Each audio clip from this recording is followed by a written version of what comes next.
Finally, first it was an album, then a film. Now, more than half a century after The Who released Quadrophenia, it has a new incarnation as a ballet.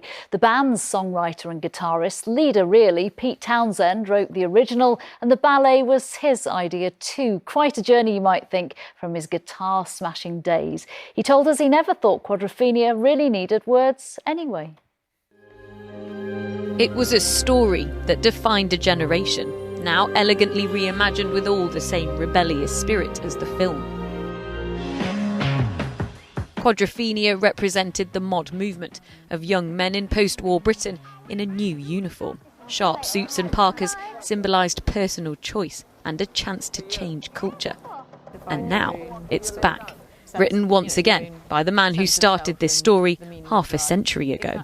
Quadrophenia has always been a story which was actually written to try to pull the Who out of a doldrum that we were in. And it triggered a lot of that stuff, you know, that people were kind of, in a way, trying to find themselves.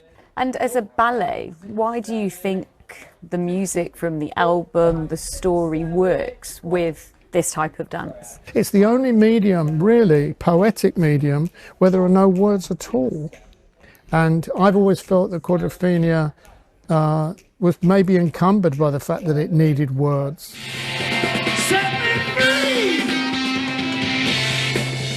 First written as the rock album, Quadrophenia, set in the 60s, told the story of a disaffected youth called Jimmy. The songs became the music of the mod movement. And 6 years later it was turned into a cult classic film, a story about a young man trying to find his identity, told now by a new generation. We're not strictly dancing classical ballet. We've broken quite a few rules, I guess, in terms of the aesthetics. Very apt. Yeah, it feels right. The show is on tour from today until the middle of July. For Pete, he hopes to bring a new audience to ballet.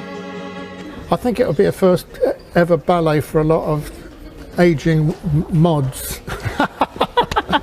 They'll show up on their scooters with their scruffy old parkas and not really know what's going on. Do you refer to yourself as an ageing mod? Oh no. What's your identity now? If you're not an ageing mod, you're not a mod. You know, as I said earlier on, I'm reading Frankl and trying to work out what is the meaning of life. Good. How are you getting on? Not bad. You know, I think what I'm searching for is just to be comfortable in my own skin, really. And I think that means talking a lot about the past.